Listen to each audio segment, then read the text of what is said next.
So, welcome everyone to our joint venture meeting between the San Diego United Lodge of Theosophists and the Kumara Center. And welcome one and all. Thank you all for coming.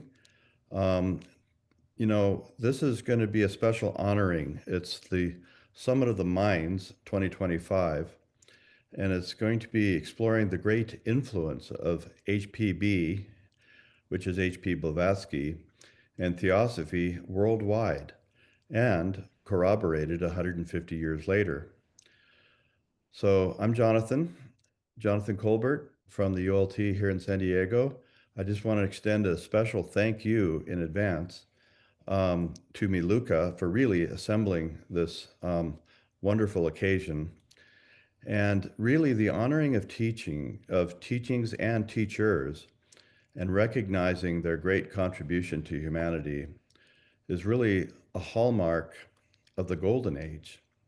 So, right here in the middle of the Kali Yuga, we are inserting and invoking and inviting the Golden Age right into our midst.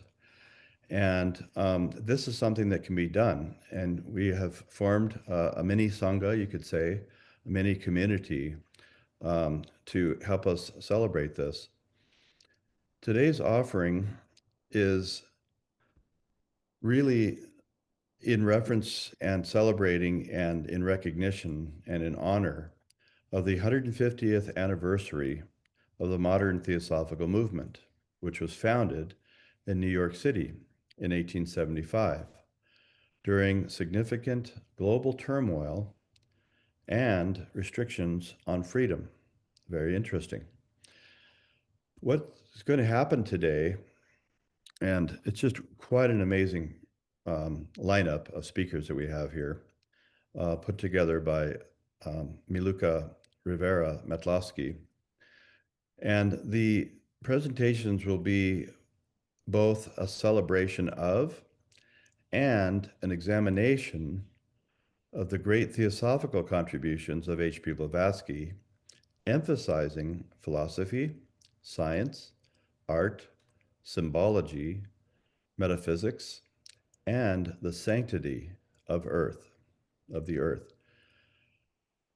This examination will also address Theosophy's future as a beacon of enlightenment for the Aquarian Age, and Theosophy's mission of the raising of the Manas and the Buddhi of all of world culture. So the format will be that each presenter will present for approximately 20 minutes, and after the four presenters have spoken, there will be a time for questions and answers. And they will form a panel, you could say, and each one will kind of jump in there as they see appropriate. Now, if you have a burning question during the presentation, just enter it into the chat, and that way it'll be kind of preserved. And then we can take up the chat questions as well as the questions from the floor, so to speak, the online floor. We will, just to give you a little rundown of how this is going to go, there will be some bowl sounds, and if we can pull those off.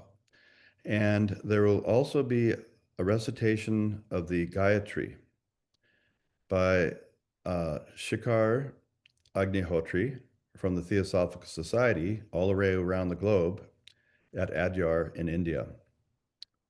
Then there will be an introduction by Miluka Rivera Metlasky, and we'll turn the meeting over to her in just a minute.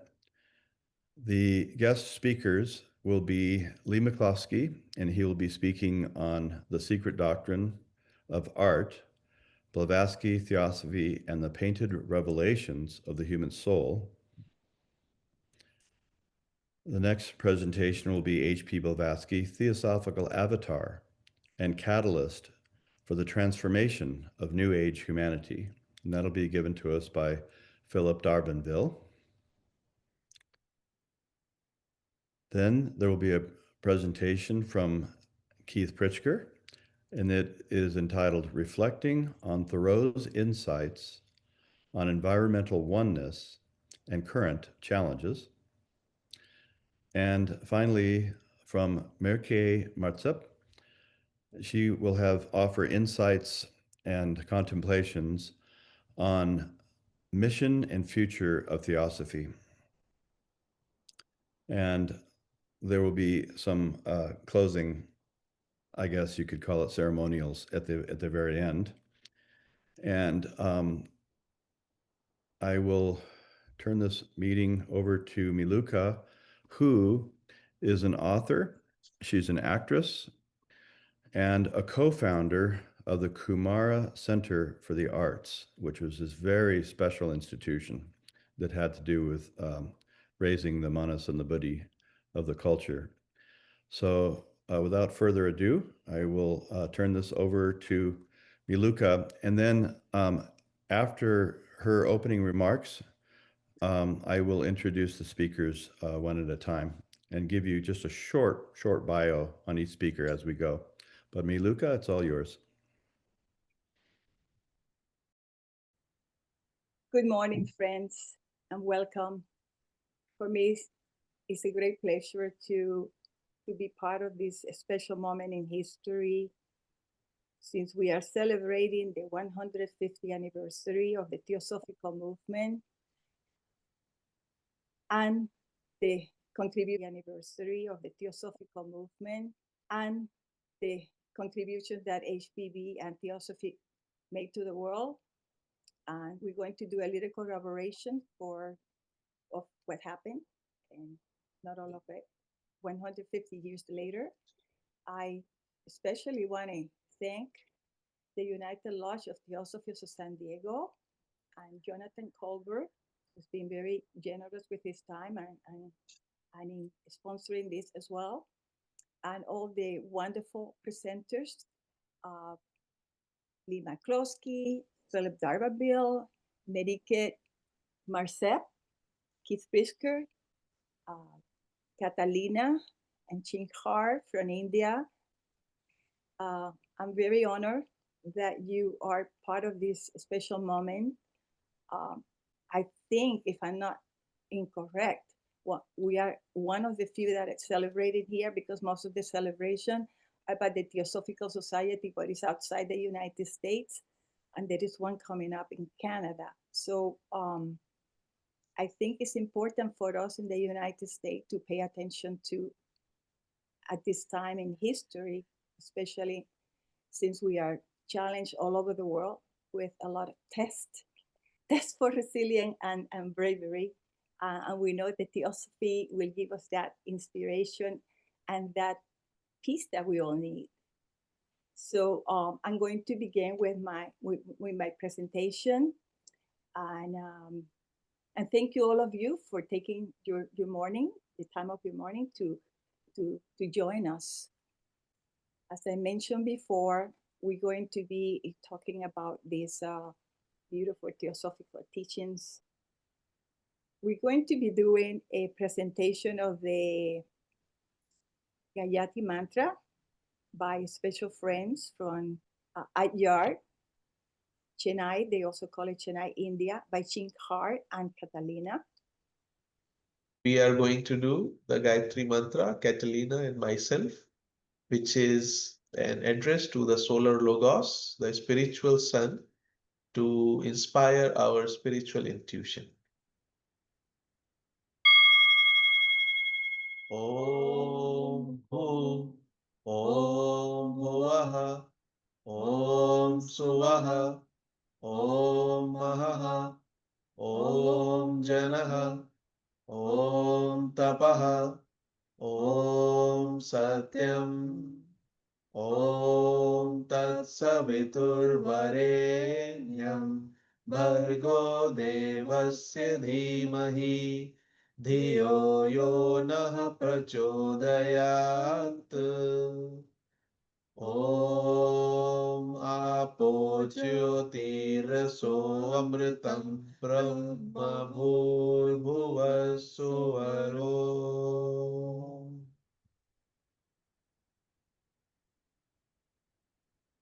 Thank you. Namaste. Thank you so much. Beautiful. Thank you so much.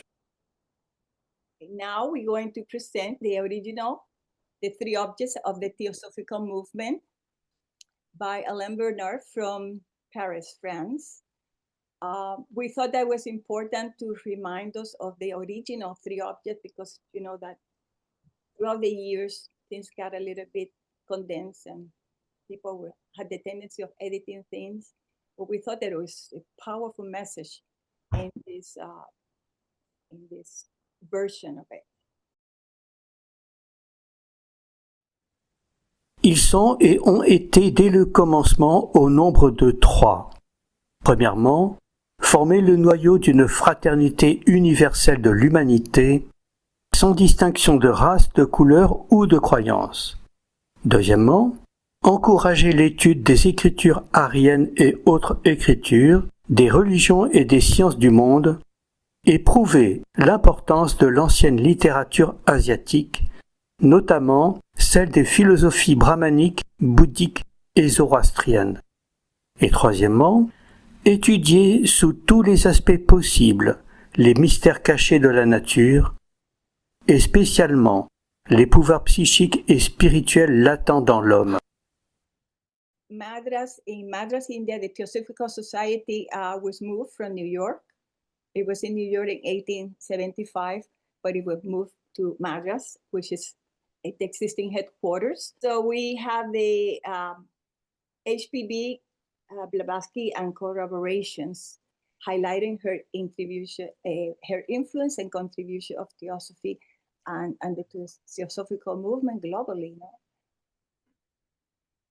She was just 11 years old after her mother passed, and she won, the mother, who was only 28 at the time, won HPV that she might not lead a typical normal life because she, since the minute she was born, they noticed she was not an ordinary kid. In fact, when they were baptizing her because she was born after midnight, they hurry up, they saw certain sign and they got a little bit scared. They thought that maybe she's going to die. So they rushed in to give her at their home in Ukraine. They're going to do the baptism. And during the ceremony, there are two versions, but the one that intrigued me the most, and I think might be the correct one, said that at the time they have the Orthodox priests that came to the house. They have candles surrounding the baby for the baptism. And all of a sudden the baby started, kicking and getting a little bit, restless. And one of those she kicked one of the candles that ended up in the Orthodox priest's robe. And he actually got some burns. So that's how she came into the world. And it was after midnight too. So the mother, knowing that since birth things happened that was strange with her, that's why she said that she will not. Also, she said that she will suffer because of all this, not being a normal person per se. She has superpowers. And then when the mother died, and she was born into this kind of during the time of some sort of pandemic during that time, but she didn't get affected, neither her mother. They always say that she was protected.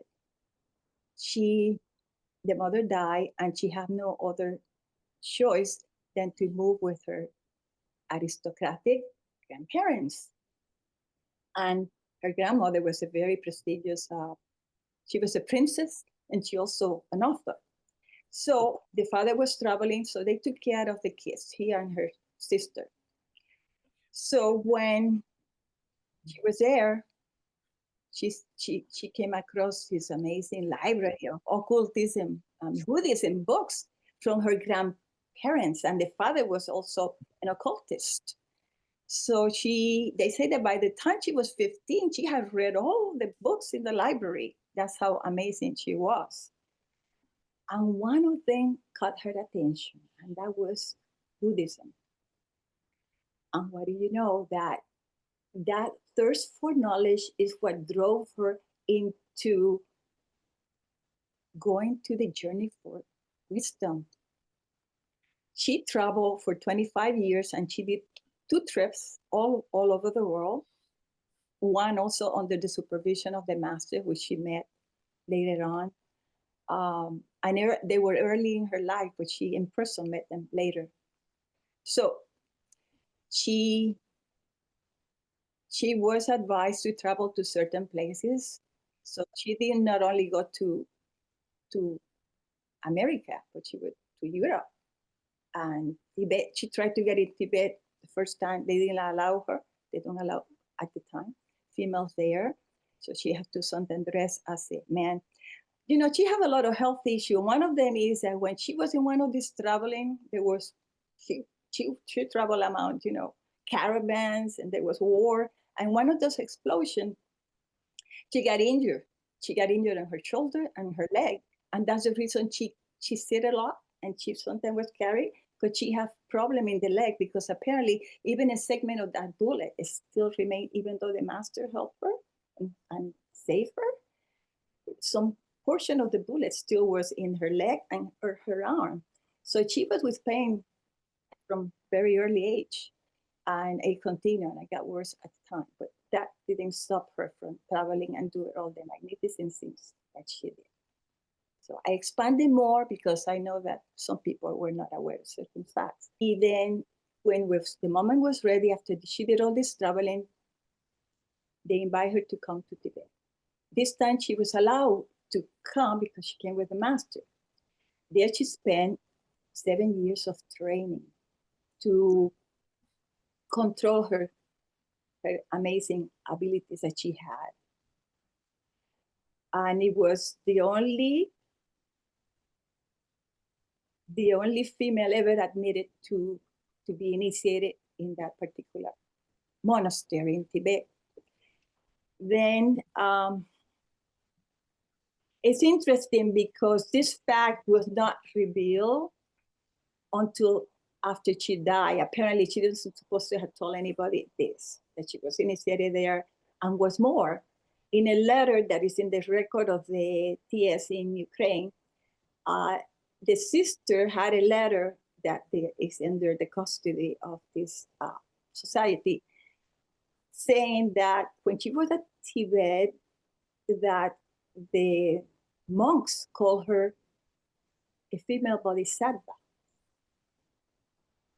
And this is very interesting because the other writing later on that appointed that she was more than what she told us that she was. But she was humble, as you know, you don't follow me nor my path, follow the master. The masters are behind it. And she's always trying to keep that so that we can remember being humble and not facing too much in the personality. She obviously was here to prepare the soul for the Aquarian age and the awakening of consciousness. Was also predicted by tribe like the Holy Hopi. Some of these coincide with many of her predictions. Coincided with also tribes, and then she said in the 1800s that the humanity was in the adolescent stage. And then now we are in the 21st century, and we're supposed to be as an adult after age 21, right, is the adulthood. And that's what we are right now.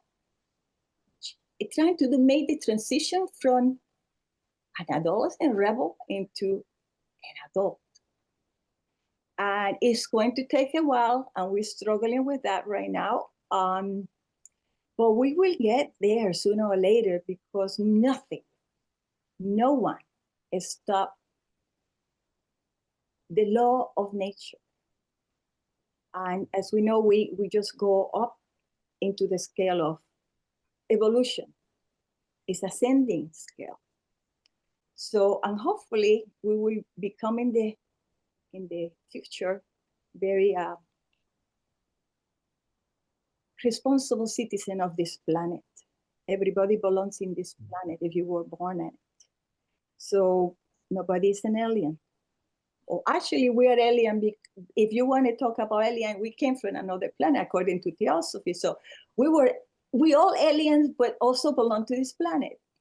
And when we die, the planet will say, if Americans say, the earth doesn't belong to us. We belong to the earth. And Paul Winswig in 1978 made a very fascinating quote about HPB, which was honored at the United Nations as one of the outstanding women in 1978. I thought that this was remarkable. And he talks about that she was completely, as you can read it, a complete culture woman. She was a scientist, a poet, a pianist, a painter, a philosopher, a writer, an educator, and above all, a tireless warrior. And he talks about her quest for truth and universal brotherhood.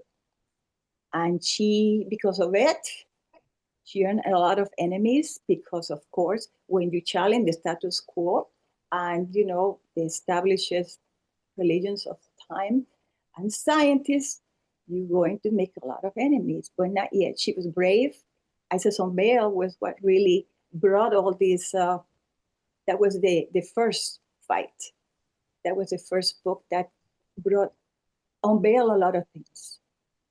And then, as you know, she did the Second Doctrine later on, and that was the masterpiece.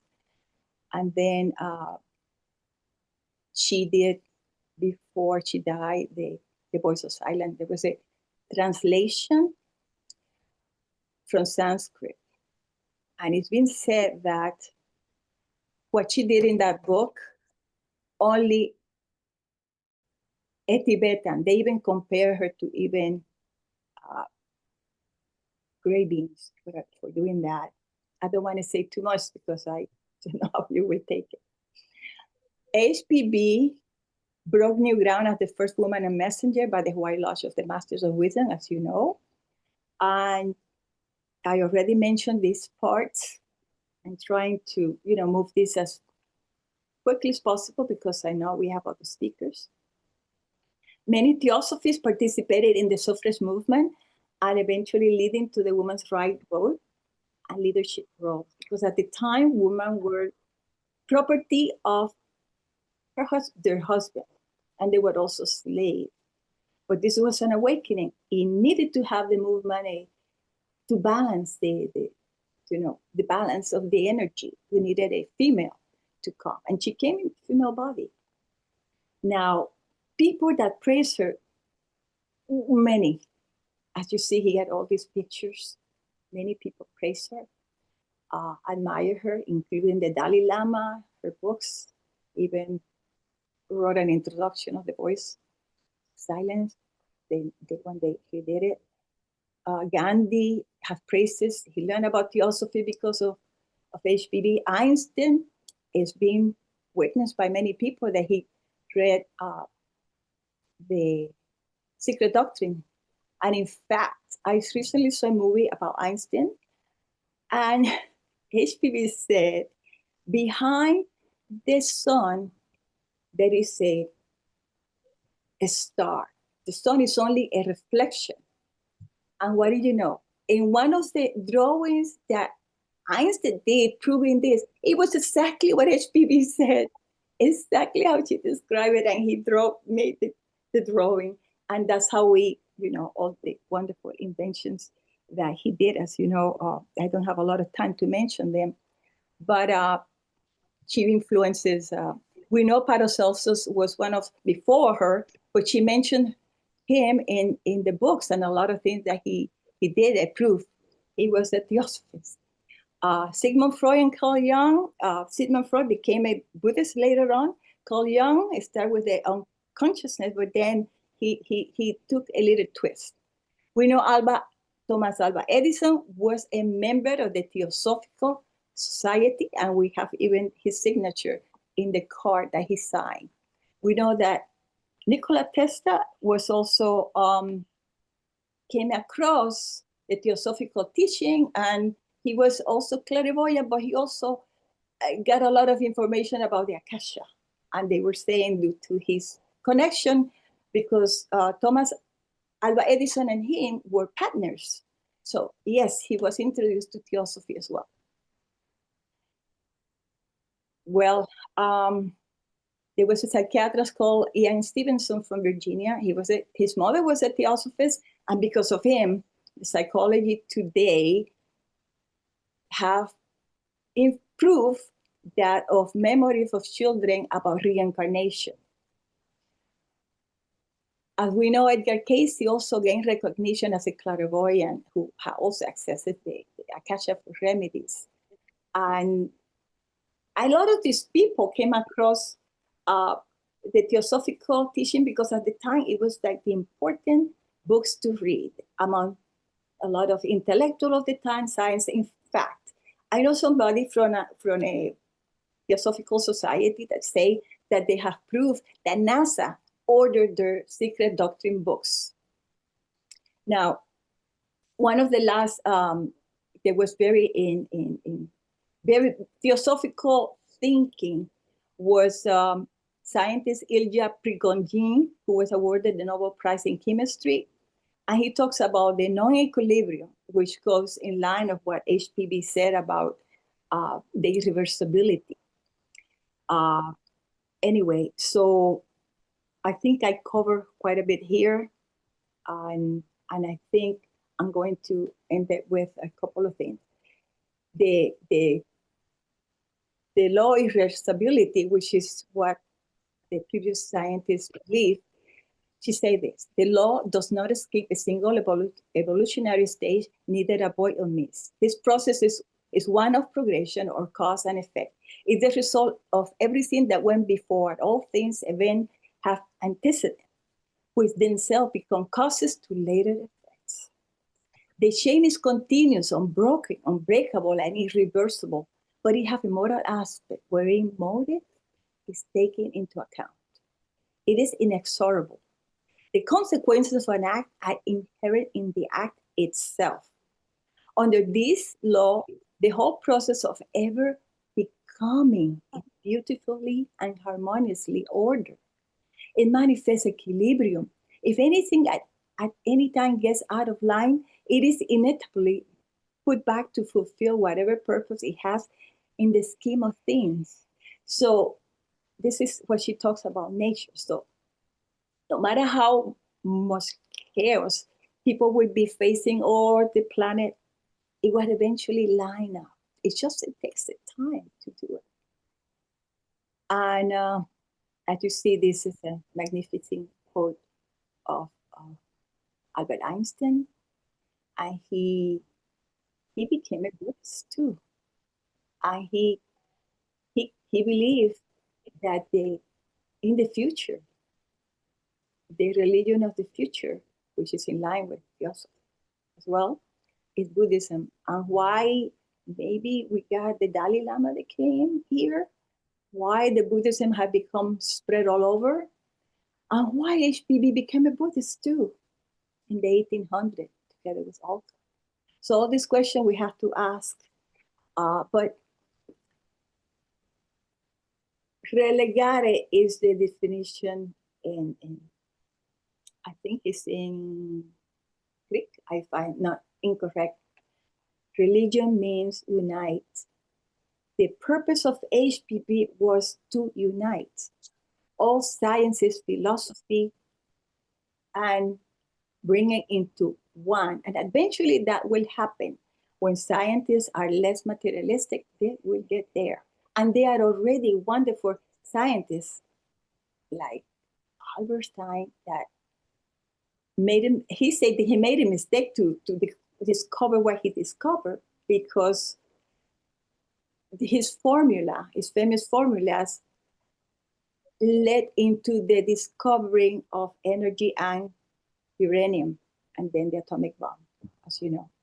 So when he saw the damage of that discovery did, especially when it was used, as we know, he began to become an activist for peace, and he had to leave Germany. So I will say that at this point, the message for the new humanity, HPB reminds us that theosophy is altruism, and we cannot repeat it often. And anybody would like to read this to close? Jonathan? Sure. Thank you. Okay. Regarding the new humanity and regarding the golden age, by the way, real theosophy is altruism, and we cannot repeat it too often. Madame Blavatsky wrote, "It is brotherly love, mutual help, unserving devotion to truth. If once men do but realize that in these alone can true happiness be found, and never in wealth, possessions, or any selfish identification, probably clouds will roll away and a new humanity will be born upon earth. Then the golden age will be here indeed."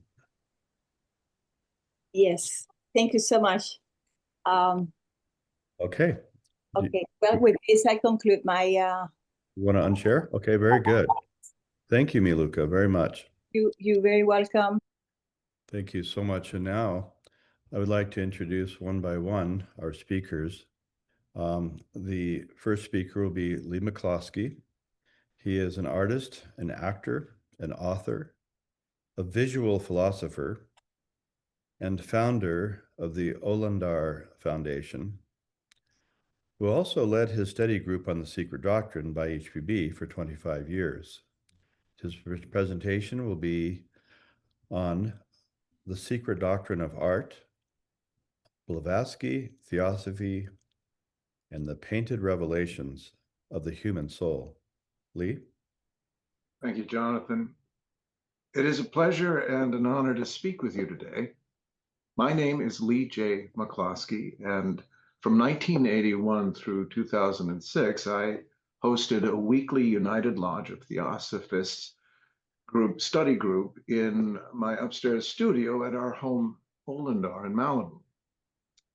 Over those 25 years and more than 1,300 meetings shaped the very space in which we gathered. Those Tuesday nights cultivated a living, breathing, philosophical garden, a sanctuary for symbolic thought, imaginative inquiry, and sacred friendship. Here. So let us begin with Helena Petrovna Blavatsky, our beloved HPB. Having spent thousands of hours immersed in her thought, I can say that she has become a living presence in my interior pantheon, a godmother of esoteric vision and symbolic courage. I've titled this talk, The Secret Doctrine of Art, as an homage to HPB's magnum opus, The Secret Doctrine. It was the last book we read in group over a 9-year period. But my approach today is not to explain theosophy, but to reveal how theosophy, especially HPB, profoundly impacted my journey as an artist, thinker, and human being. In the early 1980s, my wife Carla and I moved back to my hometown of Malibu. I had steady work as a professional actor on the hit television series Dallas. She worked behind the scenes as an assistant director with some of the best in Hollywood. But even amid this success, I found myself hungry for something deeper. I realized that no level of celebrity or acclaim could satisfy the creative anguish I carried within. I was being asked, not by the world, but by my soul, to walk a different path. The path led me to theosophy, William Blake, and to a deeper inquiry into the nature of being. It led me to the secret doctrine, but not just of a book, but of art itself. Art in our culture is often seen as secondary to science or religion. But HPB reminded me there is no religion higher than truth, and for me, truth revealed itself through brush and pen. I found that great ideas, theosophical ideas, are what stimulate great art. These ideas gave form to my creative process. They whispered, "You are not mad. You are remembering." In 1986, the Los Angeles County Museum of Art hosted The Spiritual in Art. It was a revelatory exhibition showing how theosophy influenced painters like Kandinsky, Klee, and Mondrian. These visionaries trusted the unseen. They let symbols, dreams, and energetic forms guide them. They embodied what I call creative trust, the sacred willingness to enter what cannot yet be seen or named. My work, Tarot Revision, the Codex Tor, and this painted sanctuary, the hieroglyph of the human soul, emerged not from knowledge, but from listening, from stillness, from honoring the creative impulse before understanding it. My father, also a painter, once told me, when you can't talk about something, paint it. That has become my mantra. Theosophy is rich in metaphysical abstraction, but for the artist of consciousness, it is also deeply practical. It becomes pattern, gesture, and symbolic architecture. It returns us to the first technology of the soul, symbol. The soul does not think in senses. It thinks in symbolic forms, a tonal picture language. Painting, for me, became a way to remember the language of the soul and to manifest it as art. Over time, the very room where we studied was transformed. The walls became my canvas, and what emerged was not simply art.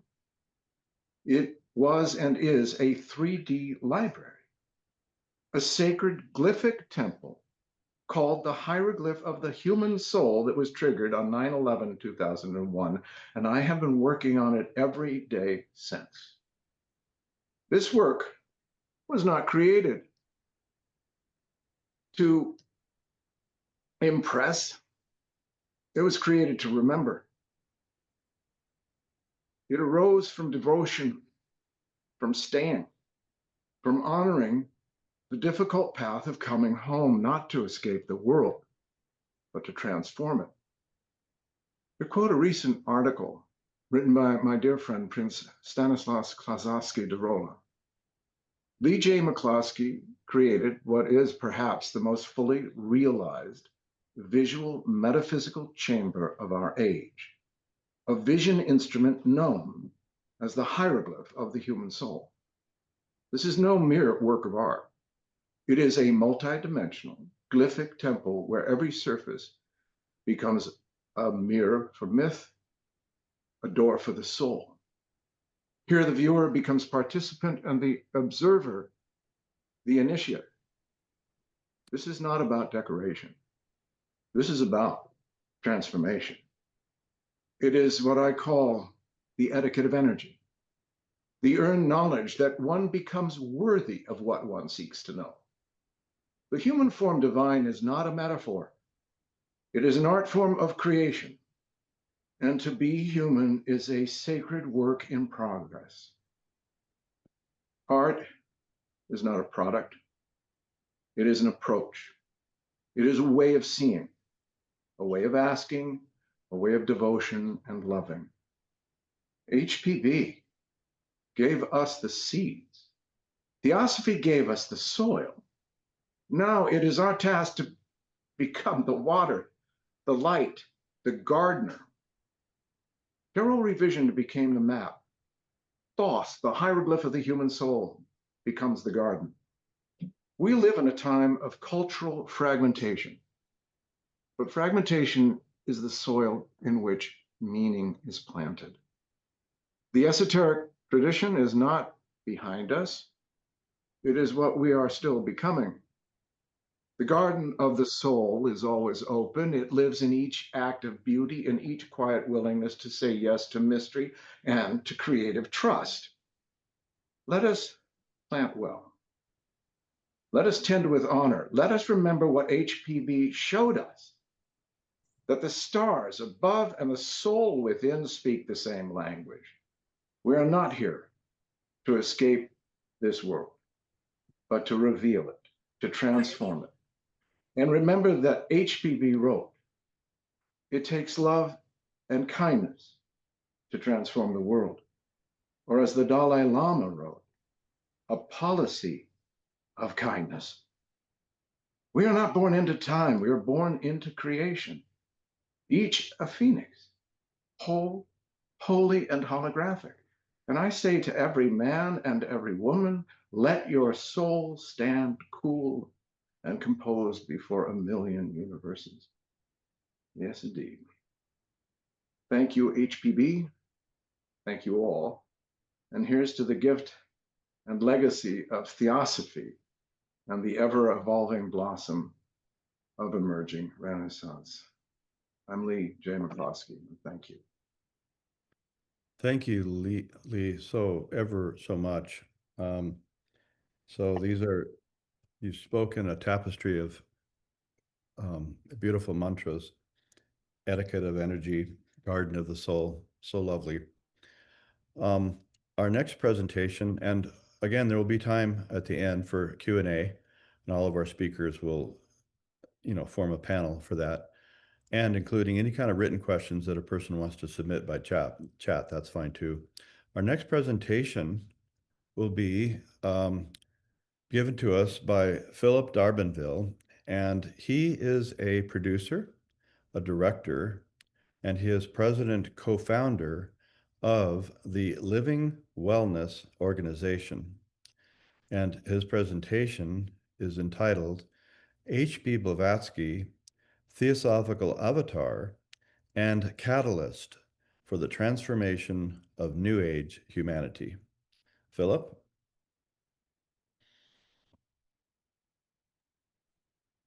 Hi. You can hear me. We've covered the tech reality, so we're good to go. Wow, what inspiring sharing already. I'm like totally enthused. We never fails with HPB that she lifts up our own Buddhimanas to the occasion at hand, and a historical figure we've seen, and I was blessed to walk into the United Lodge of Theosophists on 72nd Street off First Avenue about 1975. And they had, I'd been to every kind of spiritual seeking wisdom presentation I could find.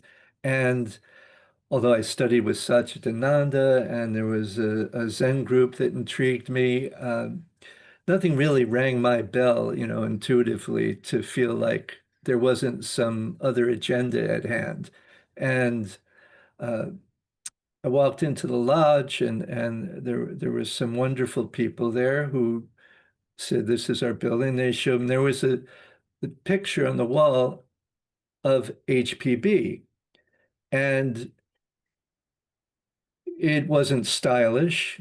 It wasn't in fashion of the day at all. It was her just looking and seeing. And there was a knowing in that vision of her reflecting back. And I thought, there's something there. What is it? And what are these people all seeing that I don't know? And how are they relating to it? And what I found was quite special, Jewel, that it was through self-induced and self-devised effort. No one telling you what to do, no one forcing you to join, no one forcing this or that protocol on you or platform. It was an open vessel of seeking and understanding these works that she heralded forth into our current cycle. And you start studying in the classes, and the secret doctrine has been mentioned. That's her global life-changing cosmological, anthropological presentation of life as we know it and consciousness as we experience it. And it is a profound work that the study of which never ends. As with much of her work, she came, as was discussed, from Russia, from Odessa, and she was already gifted. And then how to accommodate those gifts with her body at that time as a female in the world developing with many constraints was endlessly challenging, because she was way beyond the time and space she was in, and had to adapt to it. And the world around her tried to adapt to her, because she spoke of, like, she's a kid, and she's not limited like we are, evidently, with 2 arms, 2 legs. She could lift something up with an astral arm and have fun throwing it or catching it or whatever. And to us it seems like, whoa, stuff is happening all around her, and then she knows, she sees, she has the psychic ability. So she had dreams, and in her dreams, Indian masters came to her and started guiding and helping a little. And she became outwardly proficient as a pianist. She was in high society as the Feodev family, and they didn't know what they were going to do with Helena, because she wasn't typical marrying material, and that's what women had to do. You had to get married in the family, respectable, and have children, and serve the culture in this respect, and have fine, dinners and gatherings and philosophy, and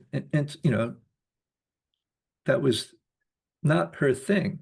She loved to delve into the philosophical, and when she got into the library, I mean, she was a profound absorber of all of it. And that led her to be a conversationalist that the highest intellects were affected with, and challenged with, and in awe of. And she gained a reputation in that respect wherever she went. In her, it was this quest to question, to know, to find out more and more about the world around her. And if it couldn't be quenched, she went to find more where it could be quenched, that thirst. And by kind of a coincidence, if such a thing exists, she was taken by her father at age 17 on a business trip he was on to London, and there was a world convention taking place, and she noticed in the street a group of Indian robed contingent, and in the tallest one she recognized from her dream, and she went, aha, and she went to go, and he beckoned her off, and she got the message that it wasn't the time to go and engage. But that teacher later communicated to her and said, meet me at Hyde Park. I have to share with you. So they ended up meeting, and her master Moria said, listen, if you should want to get on board with this world work, it's happening now, this is the cycle for it. You're going to need to be in Tibet for at least 3 years, away from everyone and family, and in retreat, to develop yourself so that you can do this work in the world. So she considered it, and she evidently was ripe for the picking. She says, okay. And that led her on a quest. And she had a problem in the culture because she wasn't thinking about getting married. So she went and she had been dared by her housekeeper, caregiver.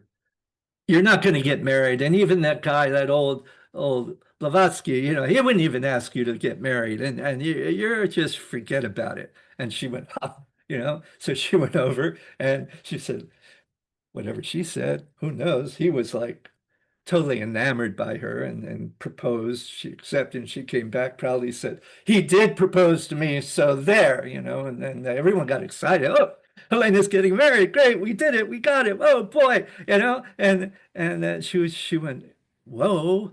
No, no, no, no, no.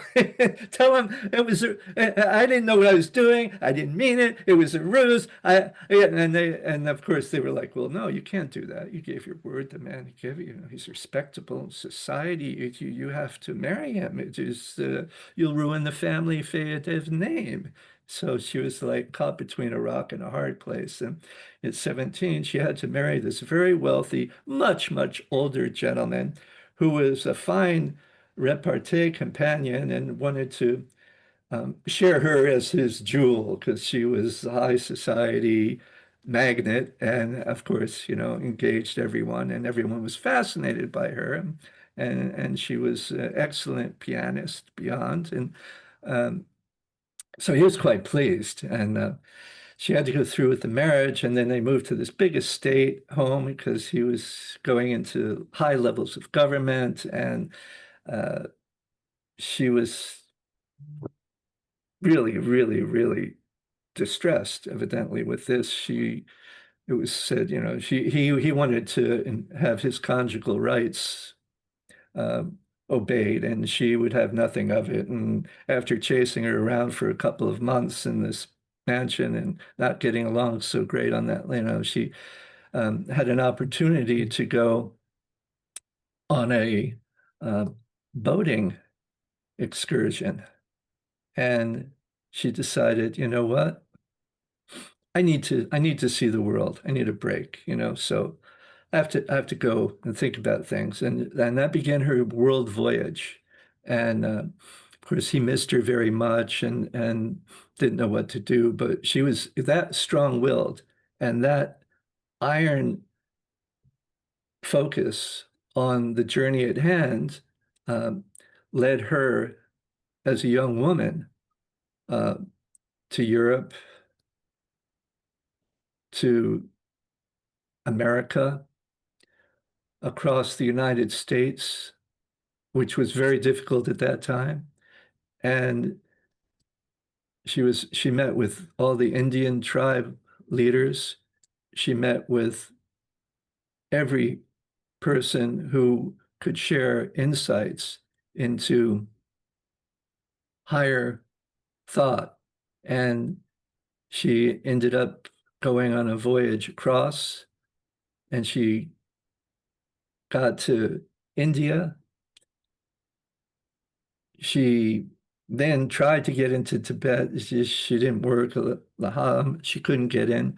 And then finally, she was able to get in with the master, and she went into retreat. The retreat is an experience that she speaks about, and it is a long, arduous opening and facing the truth about one's inner nature and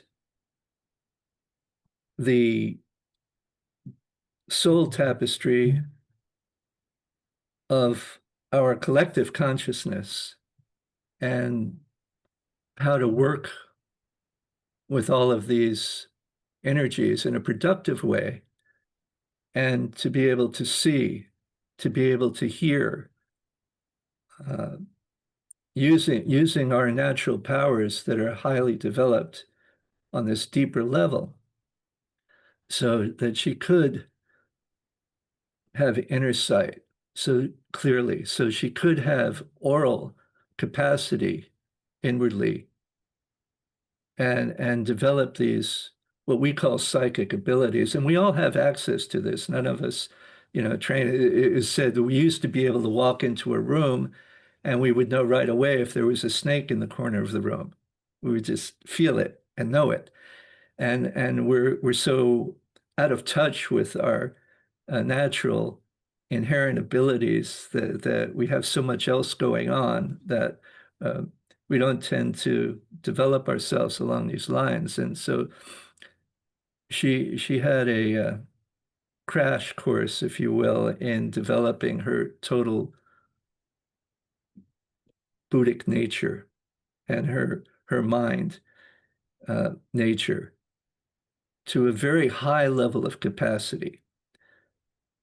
Now, this was to be of service to her for the work at hand. That was a global effort to introduce to humanity at that time higher truths about our nature, where we come from, why we're here, what we're doing, and where we're going as a humanity. And you had a lot of dogma in religion, predominantly in the age of the West, and you had the burgeoning science of the day, which had discovered the atom, the building block of the universe, and that was the answer to everything. And religion is no place anywhere. It's this blind belief. And then you have the Christian doctrine of belief and in God, the Almighty.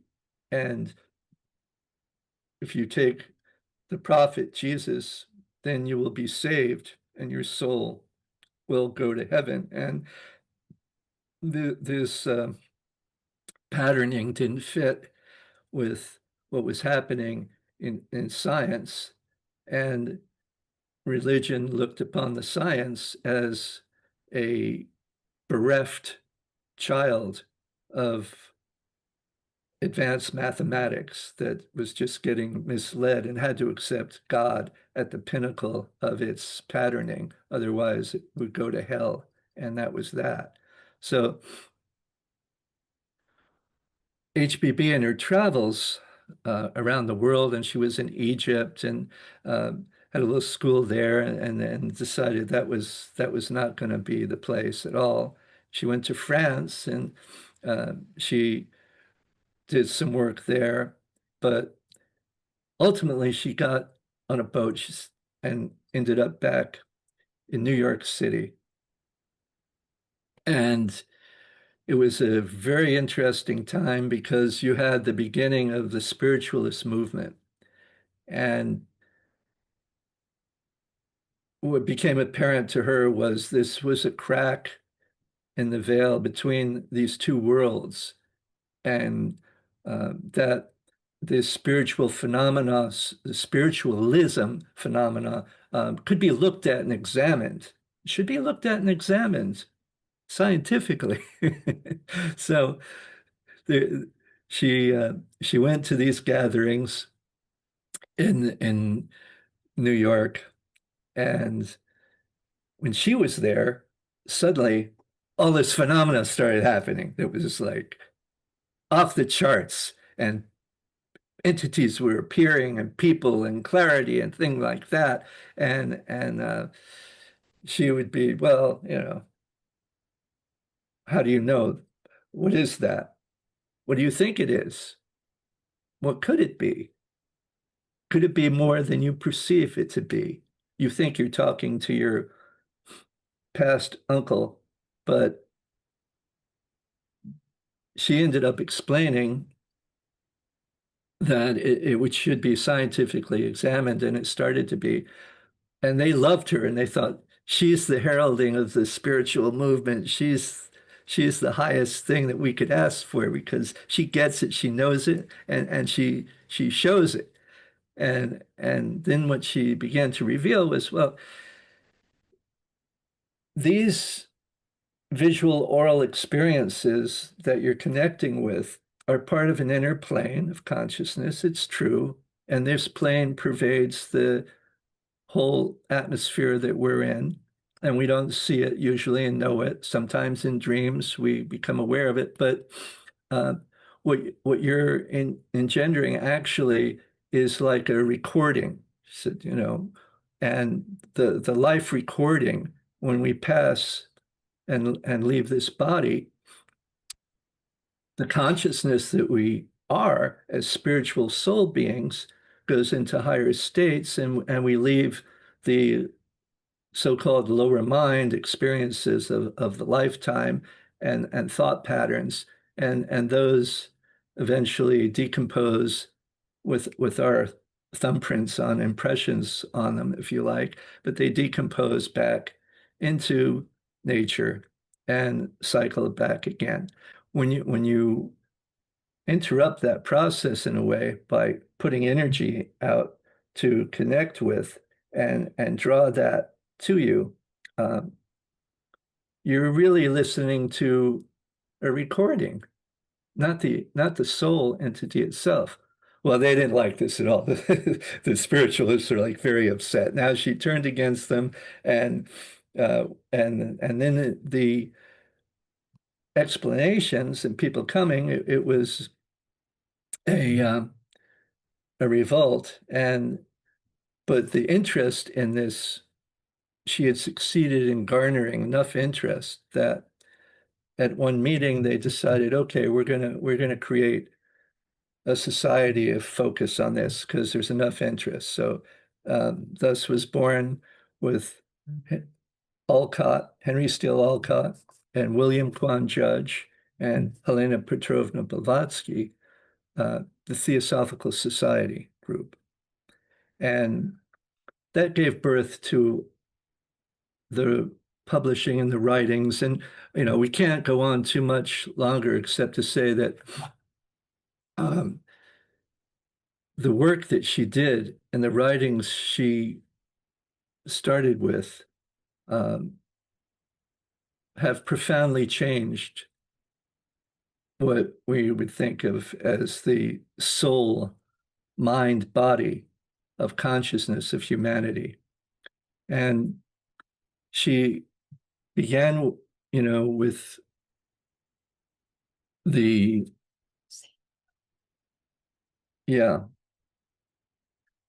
last book she did was the most precious, The Voice of the Silence. And in it, there's a directive of provoking insights and how we progress in our awareness of our consciousness along the path of greater and greater insight. So with that, I'm going to wrap it up because I'm going on too long, but such is the nature of a profound subject of this nature. And we just wanted to share a little bit about her and the feeling of it. Thank you, Philip, so much. What magnificent storytelling, and so engaging and so drawing us in, and just magnificent. Thank you very, very much.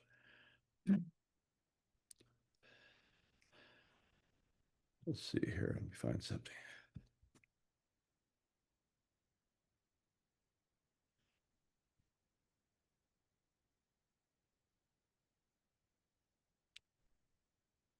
Our next speaker will be Keith Pritzker, and he is an environmental city attorney and the co-founder of the Environmental Law Section at the Los Angeles County Bar Association. And his presentation will be a reflection on Thoreau's insights on environmental oneness and current challenges. Keith, it's all yours.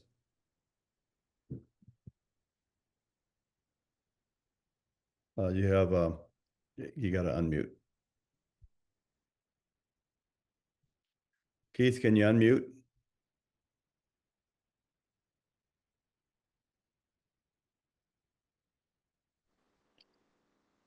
There, does that work? That works. Why don't you start over again for the sake of the video? Okay, and will I be seeing myself on this screen when I speak You are or no? We are seen and you are heard. Oh, You are okay, seen and heard. great, great. I want to thank you for being our host in this program, and I want to thank Maluka for putting the program together and inviting me to participate as a speaker. And I also wish to thank the previous speakers, Lee and Philip, for their comments, which were both illuminating and inspiring. So I want to speak this morning about Henry David Thoreau and the role that he played, as probably many of the participants and listeners to this program know, played a very important role in the awakening of environmental consciousness in both the 19th and 20th and now the 21st centuries. He was, of course, a good friend and colleague of Ralph Waldo Emerson.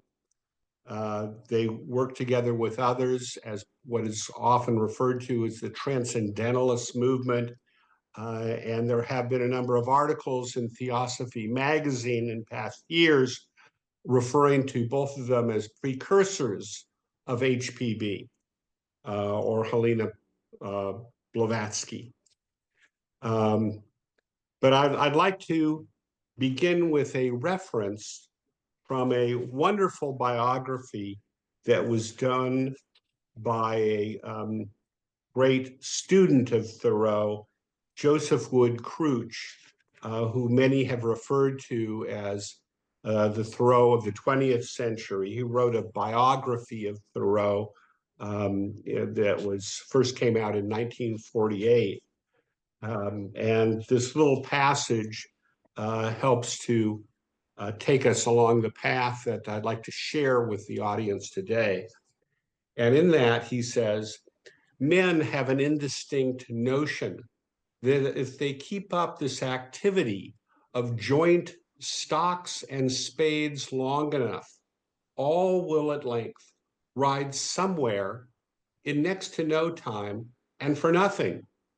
But though a crowd rushes to the depot and the conductor shouts, "All aboard," when the smoke is blown away and the vapor condensed, it will be perceived that a few are riding, but the rest are run over, and it will be called and will be a melancholy accident. So much of what we have seen from Thoreau's time to today has been filled with numerous melancholy accidents. In fact, another passage by Thoreau helps us to better understand his perspective when he had heard that a telegraph had been set up between Maine and Texas. And of course, he's writing in the 1840s and 1850s. And his observation when he heard about this telegraph was to respond, but what if Texas and Maine don't have anything to say to each other? which from our point of view today, we would sometimes have difficulty getting our heads around. He also observed from his perspective that he felt he was just born in the nick of time, by which he meant that he lived in an era where he could interact with the natural universe without it being destroyed through the intervention of men. Now, the world that he lived in, of course, preceded planes, cars, social media, telephones, and therefore it's a quite different world from the world that we occupy today.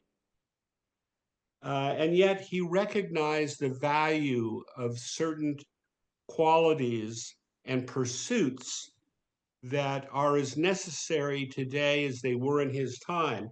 And those in particular were pursuing the value of stillness and the search within.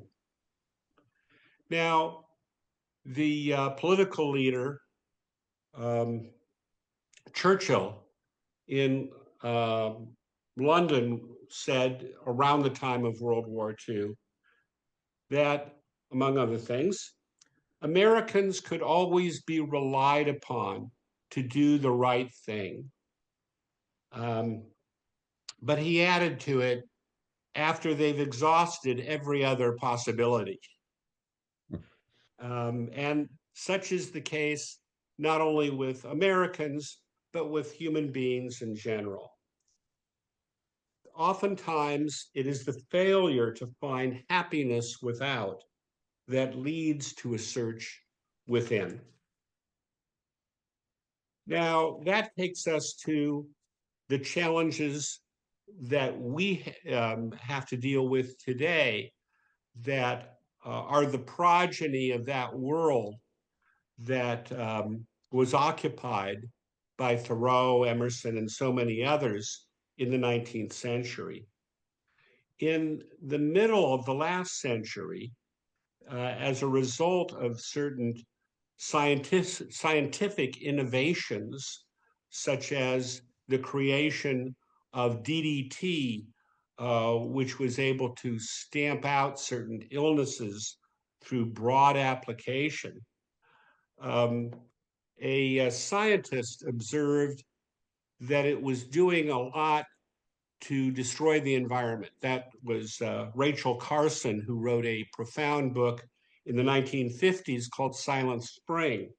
Now, her observations and that of many others in other circumstances, in noting the destruction to the environment as a consequence of technical innovations, led to a series of laws that were put on the books in the early 1970s, over half a century ago. In this country, we had the Clean Air Act, the Clean Water Act, and then a number of years later, 1980, Superfund, which dealt with the contamination of soil. And of course, we have all along been pursuing additional sources of energy to meet the demands that we have. All of those things to which I just referred can be viewed as modern equivalents of those elements that the ancients spoke of thousands of years ago as comprising the elements of their and our universe, which are air, water, soil, and fire. In planning for the future, this country and others have adopted certain types of analyses of what might be done or what might be constructed. On the federal level, we have enacted NEPA, the National Environmental Policy Act. Here in California, in 1970, we adopted CEQA, the California Environmental Quality Act. And what those laws do is they provide a truth in consequences set of regulations that say, if you're going to do something that might hurt the environment, well, let people know about it ahead of time.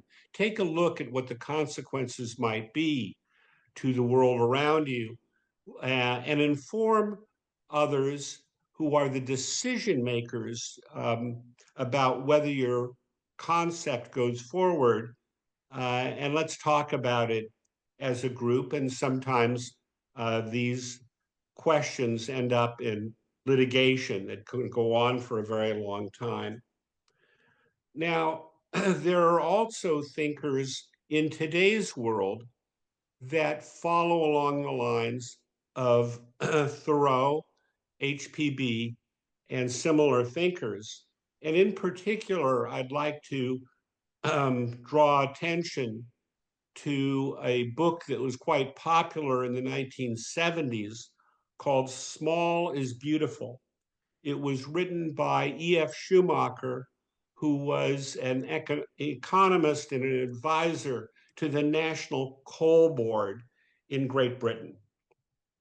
In this small book, which Jerry Brown, who's been our governor here in California for 4 terms, in his first term, said that he recognized what he believed in this book. He began it, that is, Schumacher began his book with a chapter in what he called Buddhist economics. And the way that he defined Buddhist economics is to say it's a way of looking at the economic needs of the world and of ourselves in the context in which we try to maximize giving to others and minimize the taking from others. Unfortunately, the way that the science of economics has developed, it has been the opposite. It was called, as a result of certain thinkers in the 19th century, the dismal science. It talked about maximizing taking while minimizing giving. Unfortunately, that method of analyzing supply and demand and a lot of other things that economists look at has predominated, but there have been exceptions. There was Scott Bader in Britain through the middle of the last century, who started a project called the Scott Bader Commonwealth. He produced plastics, but he gave his company away to the workers. He insisted that no one in the company could earn more than, say, 8 times more than the person who was paid the least in that company, which is quite extraordinary considering the great contrast between what titans of industry often make today. Now, how does change occur that can be helpful to us and to the world at large?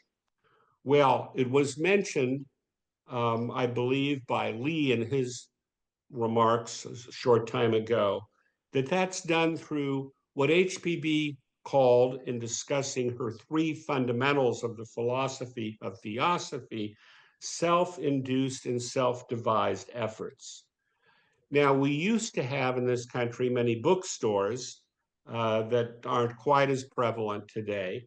And within those bookstores, we would often find a category of books called self-help. Now, the desire of people to want to improve themselves, and the equivalent of those self-help sections of bookstores still exists today. It might more easily be found through podcasts that people post on the air in one form or another. We are also told in the study of theosophy that we have recently completed the first 5,000 years of Kali Yuga, a spiritually dark age. But we're also told, not just by HPB, but by studying Plato, who wrote, maybe 2,400 years ago, that spiritually dark age has a silver lining, as most everything does. And that is, number one, the consequences of what we do now in this dark age have more profound effect, maybe 4 times the effect of those actions in, say, a golden age or a more enlightened time. It is also referred to, especially by Plato, as the golden age of heroes. So heroic action taken by individuals is preeminent in this dark age, which is going to last, according to theosophical doctrine, well over another 400,000 years. So we have a long way to go before we get to a different age. And in the meantime, we have to adjust both our desires and our expectations to the world that we see around us. Now, it is fortunate that karma is such that life sees to it that it brings us the challenges that we need. Karma is often referred to as the good law that always seeks equilibrium. The twin doctrines of karma and reincarnation, often referred to as hope and responsibility, will sustain and keep us afloat through the challenging times that we see around us and within our own lives. So that's what I had to share on the background of Thoreau in his own historical context, as well as the sort of challenges that we all face today in an increasingly complicated environment. And I will be available for questions at the end of the program. Thank you again, Jonathan. All right. Thank you, Keith, very much for that context and Thoreau as a precursor and the aftermath in the form of the environmental movement following Thoreau and HPB and Joseph Wood Crouch, etc. This is going to be from Marike, and she will be part of the panel at the end.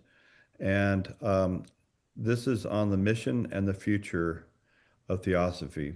Hello, everybody. Today I'm going to talk about mission and future of Theosophy, and most of all, the influential contribution of Theosophy and Helena Bretonov Blavatsky in science. Now,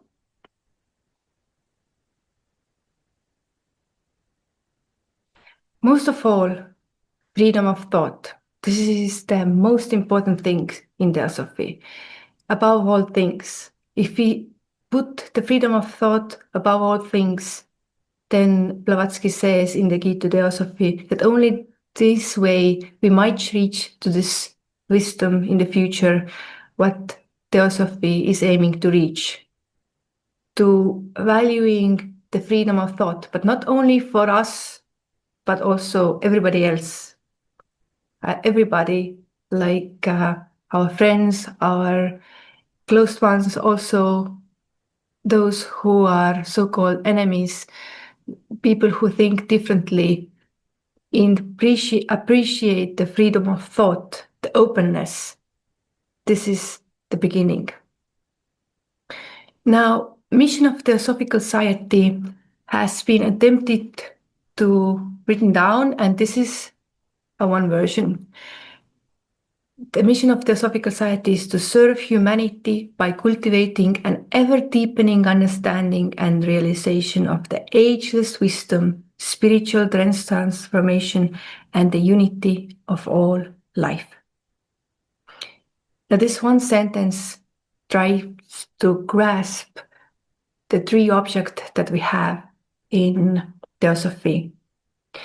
The cultivating an ever-deepening understanding and realization of ageless wisdom. This is our second object that is about to investigate and comparatively philosophies, religions, science. Now, the spiritual self-transformation, you need to do a certain amount spiritual self-transformation to be able to understand the hidden laws of nature and in man. And the unity of all life, this is our first object. This is about the brotherhood of all humans. It has been asked by Blavatsky and in Guide to Theosophy about the future of Theosophy, and she said, if you speak about Theosophy, I answer that as it has existed eternally throughout the endless cycles upon cycles of the past, so it will ever exist throughout the infinities of the future, because Theosophy is synonymous with the everlasting truth that was, is, and will be. So, what's the future of Theosophy? It's always will be. Now, it was asked, what is like the best possible way what might happen with Theosophical Society and where it might lead? And Blavatsky said, society will live on throughout the 20th century. It will gradually leaven and permeate the great masses of thinking and intelligent people with its large-minded and noble ideas of religion, duty, and philanthropy.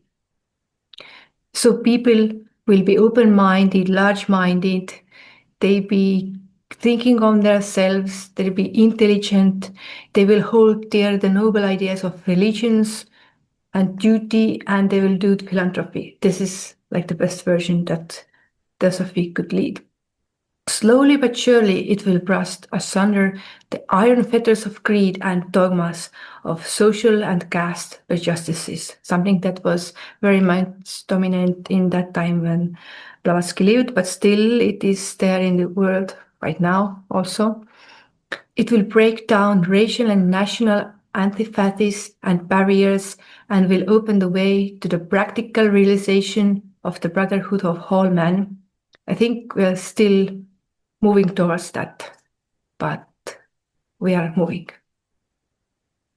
She continued, through its teaching, through that philosophy which it has rendered accessible and intelligible to the modern mind, the West will learn to understand and appreciate the East at its true value.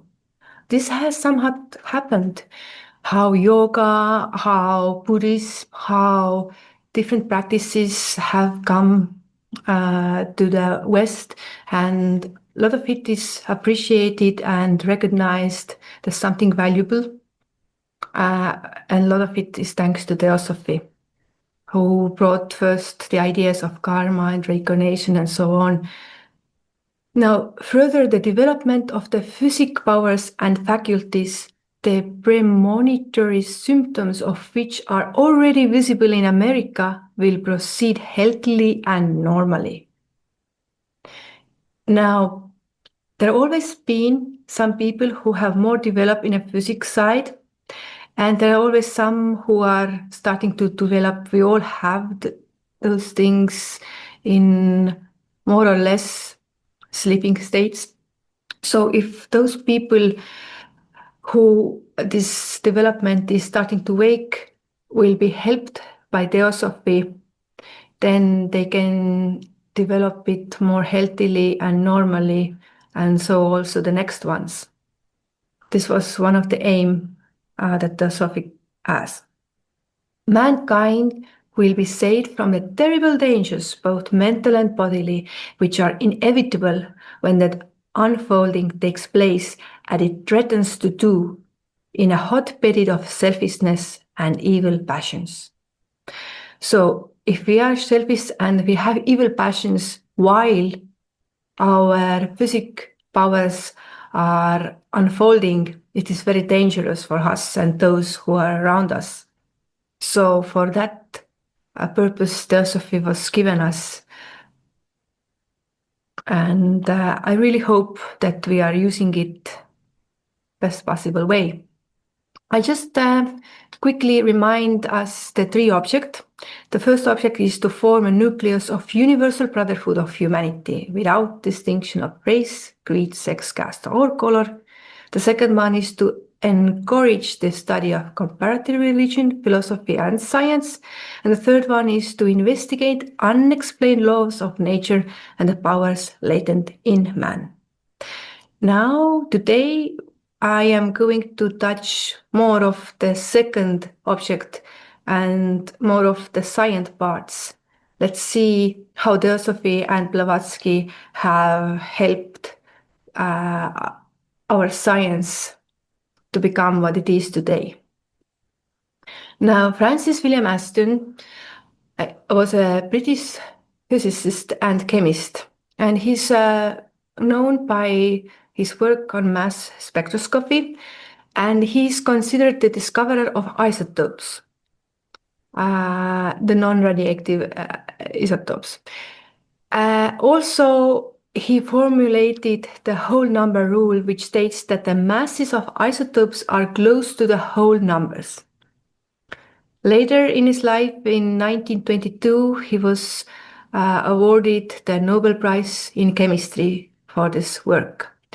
But before that, 9 years before, in 1913, Aston believed he has discovered a new element related to neon, and he named it metaneon.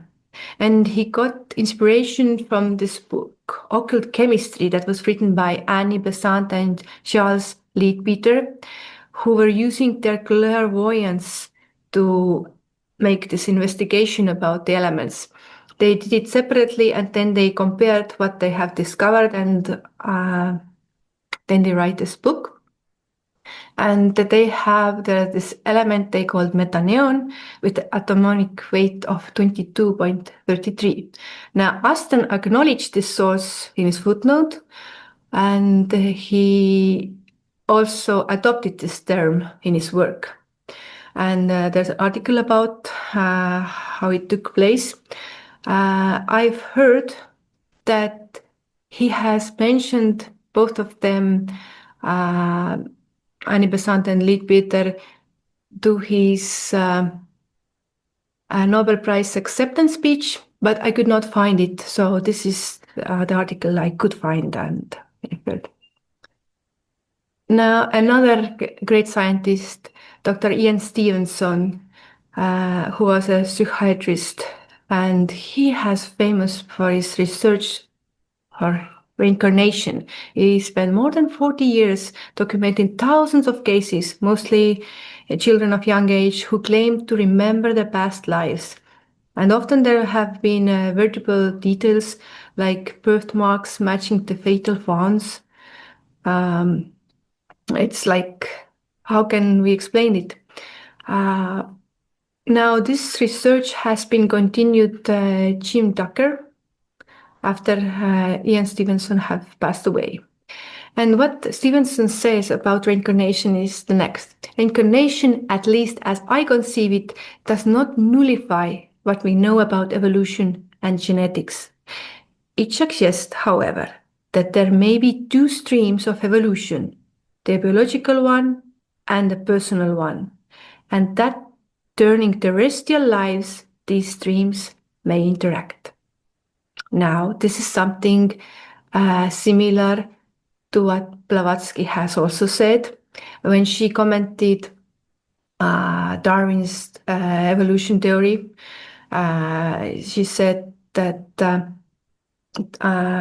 Darwin brings out the physical aspect of the evolution, but there's also like mental aspect. There's also a spiritual aspect.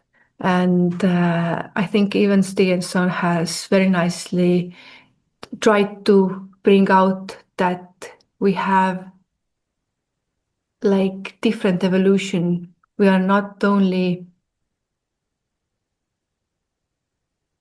so simple beings that our nowadays science is trying to make us think we are.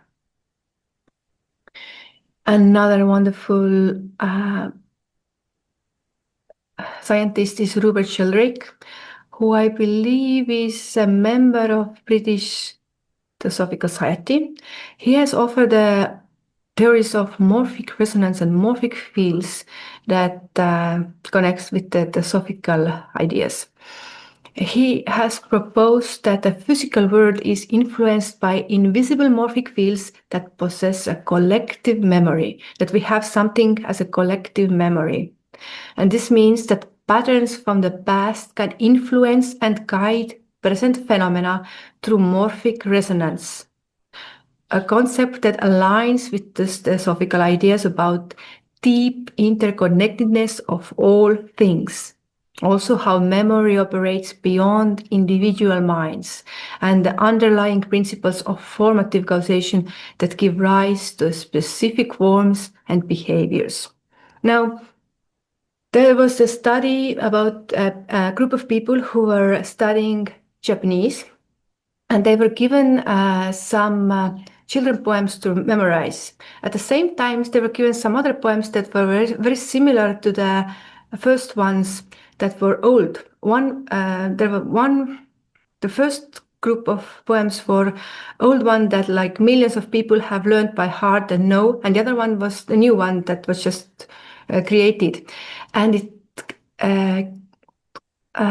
they discovered that the people who read both poems the first time, they were able to learn the ones that millions of people have already known easily compared to those that was new one that took them more time. So it suggests that there is something like memory beyond the individual minds, that there are some influence or guide from the past that can help us if it's like in this collective consciousness, if you may say.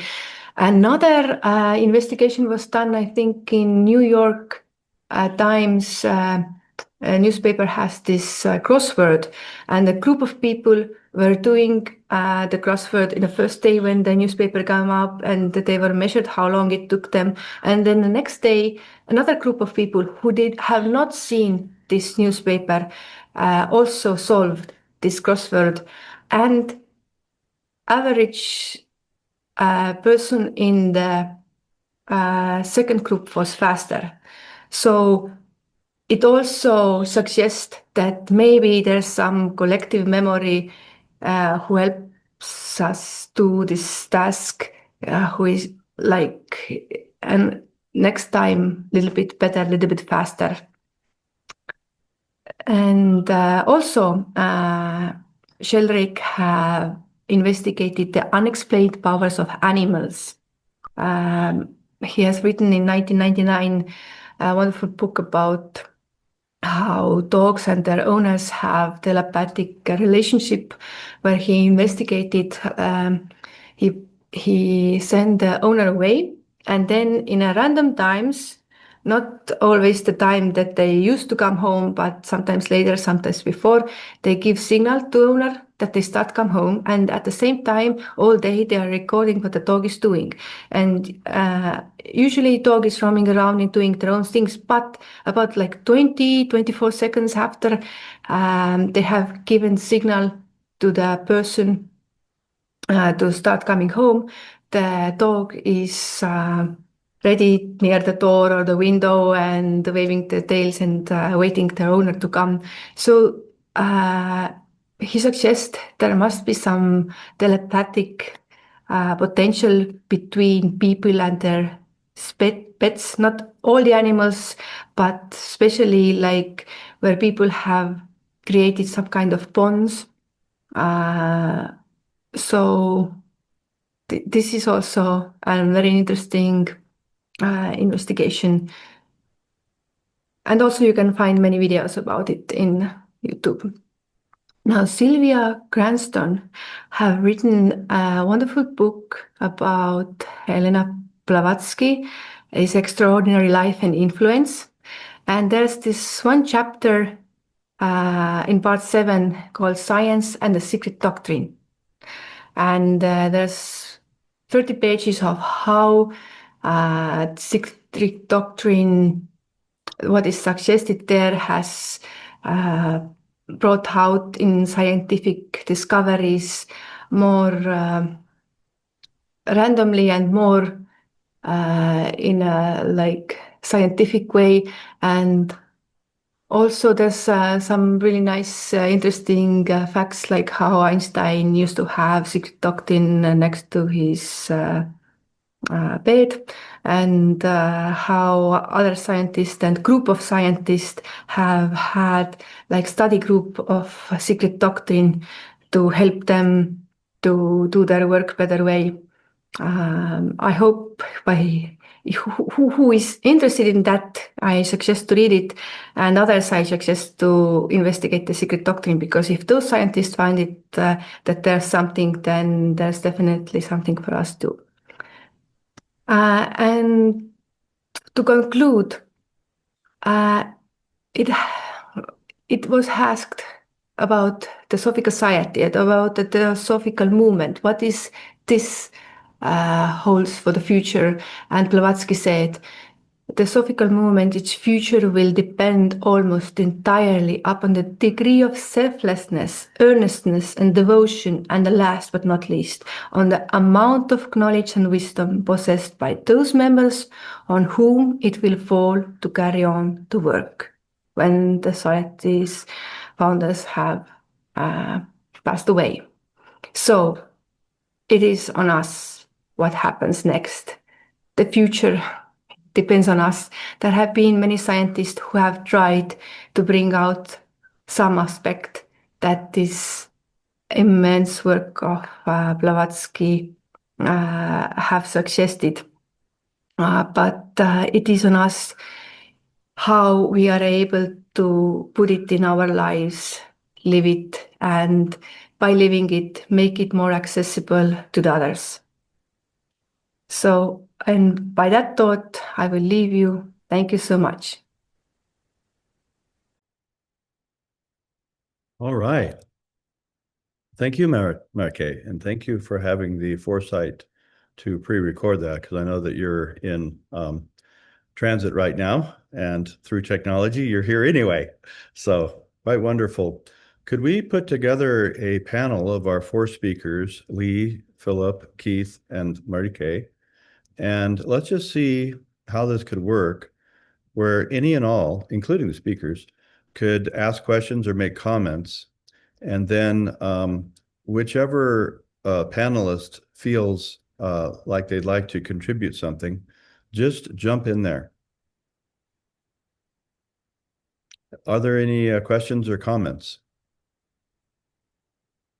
We heard about this, so interesting what Lee said about what his father told him. If there's something mystical and very difficult to explain, paint it. That's so beautiful. And then Philip with his just engaging storytelling and beautifully done. And at so many phases of HPB's journey and teaching time period. And Keith with his follow through of really the influence of HPB in our time and going forward. And Marike with this beautiful exposition on really science and the scientific truths that are really coming out in this Aquarian age, as HPB knew that it would. Very interesting, the timing of the beginning of the Theosophical movement, because technically the Aquarian age is beginning in 1902, and these HPB and her colleagues were delivering their message just prior to that, just kind of priming the atmosphere. Are there any questions, comments?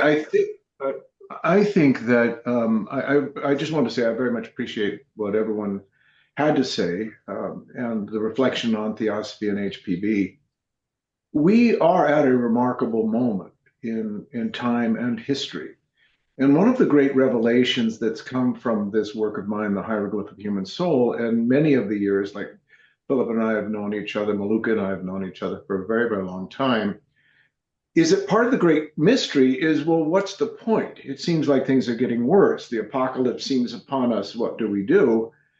And I really think that this relationship of Theosophy perceiving itself as the conveyor of a seed of consciousness, like a seed manu, so that it wasn't that it would generally take off as a political movement, but the esoteric in every age has always been the countercurrent. In other words, one is, I always say that the more one loves, the more one is alone, because the world, and this is the great thing about Thoreau, about this realization that the reduction of economics into how do we profit most and invest least is, of course, a cancer. It's not a way of thinking at all holistically. And that's why I think that the revelation for me of 25 years of theosophy, because it was always a small group of very dedicated people that really showed up. And that's why I say the ones that showed up. And in that honoring, in that discipline, in that willingness to say it matters to me, even if it doesn't seem to matter in the world, I really do believe was like a Grail challenge. Meaning, will you attend, even if no one else does? Will you still be curious, even if everyone tries to shut down that curiosity for the fear that you might make them think about something that makes them uncomfortable? And that's why my work has brought it back to the last question being intimacy. Meaning this returning home. I spent 17 years creating a revisioning of the major arcana of the tarot. It was actually reviewed as possibly the most significant contribution in over 100 years. Why I bring this up is that because of meeting here, not meeting in the outer world, but saying these things, archetype, theosophy, these questions matter, but where can we ask these questions? And what I really want to bring to all of your attention is that each of us have found a way, whether it's in someone's home, in a place to meet, to find like minds. Because I do feel that we are a type of nomadic teaching entity, meaning that we gather, we remind ourselves, because the weather of the outer is always adverse, but we are the vehicle. And I do believe that the last question for us, the lost key, is intimacy. How do we integrate the myths? Why does it matter? And that's why in ancient and in the Renaissance, art was always seen as the highest signifier of revelation. Because art is where we do not take sides. We create synthesis. In other words, we take our anguish and turn it into music. We turn it into that which can be shared to lift everyone's spirit, because we realize everyone is in the same place. And that's why my work as an actor in theater and in the outer world helped me understand that value system. But it made me so profoundly value what you and what the people who showed up here and the triggering of the hieroglyph of the human soul, which informed me that it was that on 9/11/2001, when a language called the Watcher language flowed through my head. Now, you must understand that from 1985 to 2001, I'm creating the tarot. So I'm working with archetype. We're discussing theosophy every week. And this is so essential because I feel that HPV is getting at a point that as much as you might want the neighbor to be interested, the neighbor isn't interested. So look around today at those who are interested. It's like a theater company. If we recognize each other, then we're not trying to convince those that will never be interested that they should be. We will look at each other and say, thank you for showing up, for being interested. Because it's never been the great number of people that have stimulated Renaissance or rebirth. It has always been those like gardeners that said, let us tend this seed. And that's what happened here. I tended a seed. I still tend it after 25 years. And it tells me every day that who we think we are is so much more profound if we just allow it to be. But we have to, as was said today, find stillness, a place where we can say, at least here, this matters. And for me, that was my home. And that's why I really honor the Theosophists and HPB for showing up, because I became not just the outer man, but the inner man because of these things. So that's my little sermon, but thank you. Very, very, very moving. Miluka.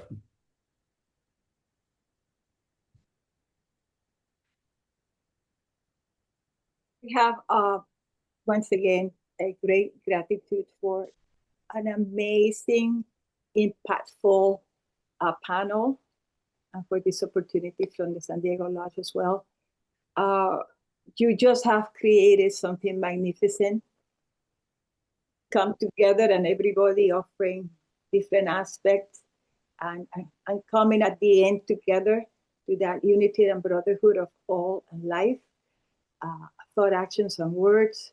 You certainly have made something huge at this hour in the world, because we are impacting the consciousness. We want to do that. As Theosophists, thinking, doing, and talking, we are giving strength and send forward this energy of light, love, and hope. HPV said that only love can transform. Love and kindness, we can transform. And with your love and kindness, you have done that. So thank you so much to all. Thank you, Malika. Hey, Luca, you know what you've done is you've done a kind of theurgy, really, where you've kind of invoked the magic within all of these speakers and in all of us present. Ken, go ahead. We're probably going to wrap up pretty soon, I would think. But yeah, Ken. Yes.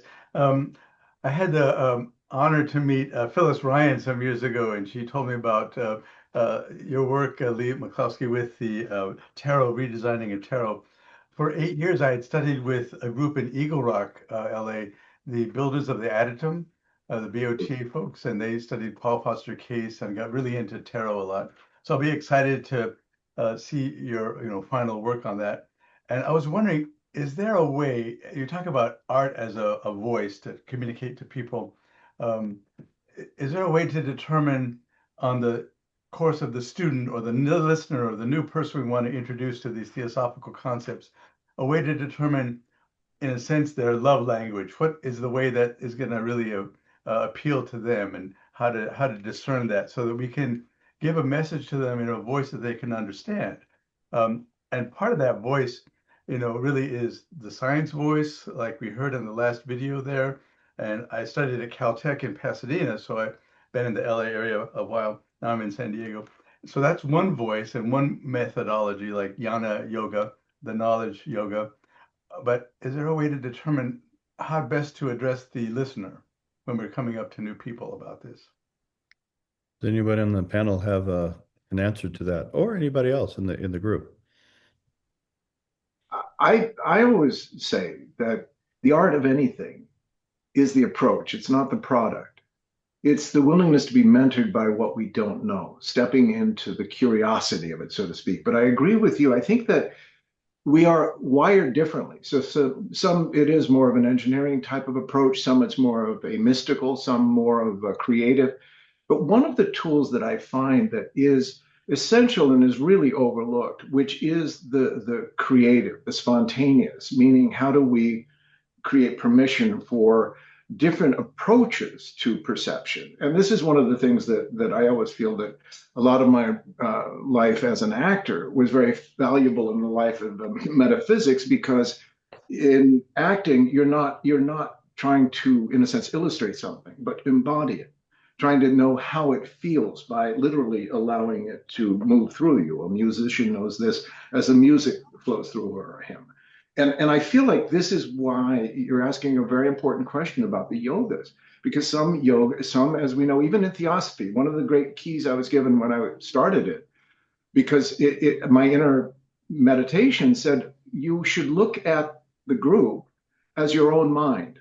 You'll find where there are those that there's easy communication and where there's difficult communication, and start to use it as a way. And this is where I started to think about theater, almost the same way that actors are triggered. Some are more emotional, some are more intellectual, some are more, and that way of almost just creating the conversation, which is that what is it that when you are inspired, how do you feel? What is it that you would like to express with it? Because I think part of the problem with art in our culture is it's a profession rather than a tool.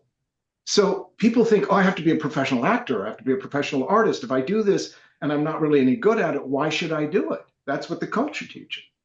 And this is really reclaiming the hands as universal principles. This relationship we were talking about, reincarnation, of deep memory that isn't going to come out as a type of factual, you were John James Smith, and it might, but for the most part, it's going to come up more like the romance of memory, meaning like music. It's not something that's meant to be fixed, but inspiring. And this is the thing that I find important about the creative and the theosophical. And I remember our group was called the Creative Group. And I think it was because it was always the question of, what the Greeks asked. Okay, these are great ideas. The mysteries are profound, but how do we translate them in a way that we can share them with people so that the people that don't have all the time studying or they're not in the mystery schools can still appreciate the narrative that we're expressing? And this, for me, and why my work on the Tarot, my Codex Tor books, all of these became tools with which I'm able to share not the theories behind theosophy, but literally the manifestation of the ideas that flowed through me over these last 40 some odd years. Because when it manifests as art or as literally something that is manifest, it's no longer conceptual, it's realized. And this is why I'm very much about an emerging renaissance, meaning that it is not up to everyone, but it is up to us. And Meluka was getting at it. To look at this today not as something passing and nobody heard it or a few people heard it, because the truth is, I know from this room, I know from everything that's happened to me, that what is happening is not in the loud noises, it's in the whisper. Notice today, because everything that is grown is not done quickly. And that's why even in my book, I quote Goethe, where he says, natura non facit saltus, nature does not grow in leaps. So I say, trust this cultivation, but also trust your instincts, because I do believe that inspiration comes from theosophy. And whether one understands it all, which they won't, it's still inspiring because it liberates one from the known and it opens up a vista of infinite possibility. And I would say, let it speak to the dreamer in you. She wants out, he wants out. Yes, Thank you. thank you. Beautiful. So it's been a very important gathering. Thank you, Meluka, for putting this together. Thank you all four speakers for sharing us your the fruits of the seeds that have been growing like bija seeds in your hearts and minds. And, you know, speaking of plants, a tree is known by its fruits. And I would like to close this meeting with a reading that Monica Page will read out. And that will be kind of the end of the meeting when she quits reading. But, I mean, afterwards we can do thanks and that's fine. But the point is that we'll close the meeting with Monica's reading. And it is from the Milinda Pandha, which is a Buddhist document of 1200 years ago. It's a Buddhist text, fairly well known. And what that reading brings out is it's basically saying, if there is a phenomenon in nature that is great and special, you can infer from it that the great beings are behind it. Okay, so that's what we are doing in this gathering here, is we're celebrating the influence and the impact of HPB, and we're saying, look at it, what's happened in science, look what's happened in ecology, look what's happened in the arts, right? There's this great group of people, throughout the world that are attracted to these teachings and this teacher. And that's like the fruits, for example. Meluka, did you want to say something before Monica reads? Basically, there are people that enter late, I think because of they come from other countries. Mm-hmm. Can you explain to them that they can access the whole presentation in your channel? Please? Yeah, okay. Yeah, we'll post this on the Aquarian Series YouTube channel. What's it called, Truth? Aquarian Series. It's you type it, you go into YouTube and you just type in Aquarian Series. I'll put it in the chat. Yeah, okay, we'll put it in the chat in a minute. And but basically it's the common sense of going on to YouTube, typing in Aquarian Series. In this case, you would write Summit of the Minds at the same time. It'll come up. So probably it'll take us a week or two to get it posted though, just to be honest. Okay, all right. Yes, and the other thing about Monica's reading is it's kind of demonstrating that this idea of recognizing great teachers and recognizing their incredible contribution is something that people have been doing for a long time.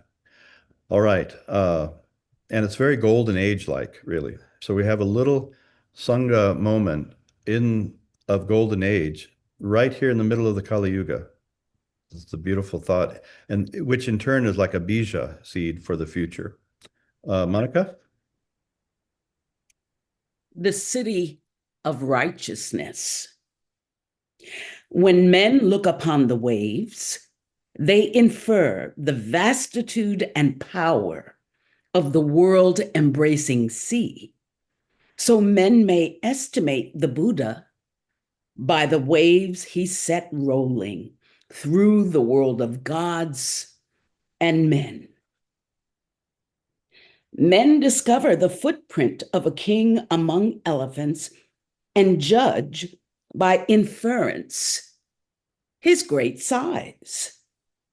When they see the footprint of Lord Buddha, the elephant among men, upon the path all men tread, the wise trace the glory of the Buddha. Seeing smiling earth, watered well, green with grass, men say, a generous, pleasing rain has fallen here. And when they see the multitude rejoicing in peace and blessedness, men infer, sweet is the rain that quieted their hearts. When men on a journey sense a glorious, sweet perfume, suffusing the countryside, transporting them, they infer that mighty forest trees are in flower. Conscious of the sweet perfume of righteousness pervading the earth and the heavens, they may mark the presence of a Buddha of infinite greatness. Namaste. Beautiful. Thank you. And thank you for your chat comments to all the speakers. Very much. Maluka, Huh? I just wanted to also say to anyone who is, and through you, if anyone would like to see the hieroglyph of the human soul and what Theosophy wrought for a quarter of a century, please contact Maluka or me. And please, it's very reaffirming to see, because with 3D glasses, it also becomes multidimensional. So speaking of science, it's quite extraordinary. And it's an open invitation. I just wanted to say thank you to all of you. And please contact Maluka and please come and visit. Thanks. Very It is magnanimous. Certainly, this is a magical world. There is nothing like it in, I don't think, anywhere. So thank you all again. My heart is full of gratitude and love for all of you, and peace to all of us. Take care. Namaste. Thank you. Thanks for putting us together. Thanks for Thank you, Maluka. Thank you, Jonathan. Thank you, Jonathan. Thank you, everybody. Well and safe, everyone.